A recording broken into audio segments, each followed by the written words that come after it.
পারবেন না, সেদিন বুঝেও কোনো লাভ হবে না। চোখ দিয়ে রক্ত আসবে, আল্লাহর কসম করে কাজ হবে না।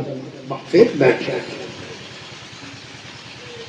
চোখ দিয়ে রক্ত বার করলে কোনো কাজ হবে না। তাহলে সেখানে রক্ত বার করবেন, এখানে মাছির কানার মতো পানি ঝরাবে, মাছির মাথার মতো চোখের কানার থেকে একটু পানি ঝরানো যাবে? বলেন ইনশাআল্লাহ। আজ থেকে আল্লাহর ঘরে গিয়ে কাঁদবো, আর যদি কান্না না আসে তাহলে কান্নার ভান করবো। কিছু লোক ঠেঙালেও কাঁদে না, এর লোক আছে না, দুটার লোক ঠেঙাচ্ছে শুধু চামড়া ঝুলে আসছে, চোখে পানি নেই। আর দুটার লোকের লাঠি উঁচু করলে চোখে দদ পানি আসে। যেমন মসজিদে দোয়া হয়, মসজিদে যখন দোয়া হয় মানবের জন্য, বিশ্বাস করুন কিছু মানুষ কাঁদে, ঝরঝর করে কাঁদে। আর দুটাটা আছে চোখে পানি নেই, এর ভিতরে কিচ্ছু নেই, এর চোখে পানি নেই। যারা কাঁদছে তাদের দিকে দেখছে যে এদিকে দেখছে কাঁদছে।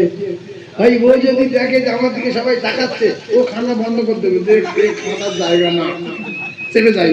এই জন্য রাসূলুল্লাহ বলেছেন, যখন দোয়া করবে আশপাশের লোক যখন কাঁদবে, তোমরা তাদের কান্না দেখে তোমার যদি কান্না না আসে, তুমি কান্নার ভান করবে। তোমার কান্নার ভান আমার আল্লাহ দরবারে লাহিতে কবুল করে নেবে। একবার জোরে বলুন সুবহানাল্লাহ। কিন্তু নিজে কাঁদে না, আর কারো কাঁদতে দেয় না। দুটো পায়ে ধরে বলি, ও কলিজা টুকরা বেনা আমার আল্লাহর এত দয়া, আমার আল্লাহ প্রত্যেক দিন 5 বার করে ডাকছে, চলে আয় চলে আয়।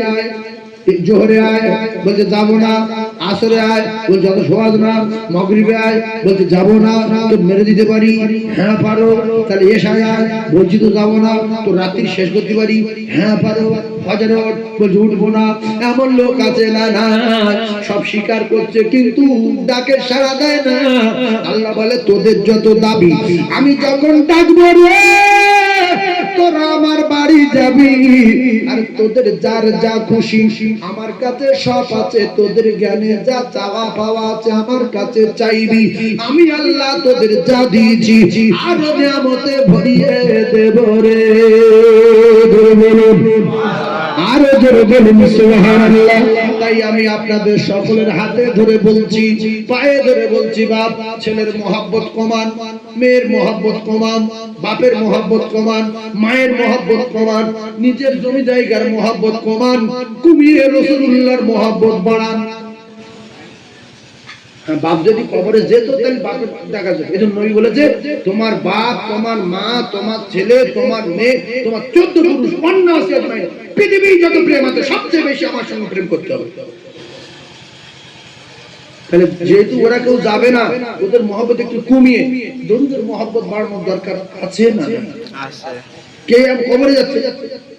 আর যদি নামাজ উল্টো পাল্টা ভাবে পড়েন তাহলে নামাজ কিন্তু পুজো হয়ে যাবে। আপনার তখন সাপে সবল মারছে, তখন এই পাশে একটা কুঁজো মতো লোক বসে আছে, বলছে ভাই তুই কে রে ভাই? বলছে আমি নামাজ ভাই। তারপর যে এখানে কুঁজো হয়ে বসে আছে কেন? বলছে ভাই আমার তো কোমর টোমর ভেঙে দিয়েছি, তুই তোমাদের দেহ কিছু আছে? বলছে একটুখানি থেকে সাপে কামড়াচ্ছে, উত্তর খুলে কাজ। আমি বলে বলে দেখি দুটো একটা লোক আছে নামাজ পড়ে রুকু করে সোজা হয় না, আছে না নাই? এই নামাজের দুশমন হবে, এই নামাজের বদদুয়া দেবে, এই নামাজ নোংরা ময়লা যুক্ত কাপড় হয়ে ওর মুখে মারবে কিতাবে লেখা, নামাজ ওর মুখে মারবে, বলবে তোর উপরে গজব নাজিল সেটা। ও কলিজার টুকরারা, এই জন্য কিতাবে লেখা নামাজ যখন পড়বে তার তিলের সঙ্গে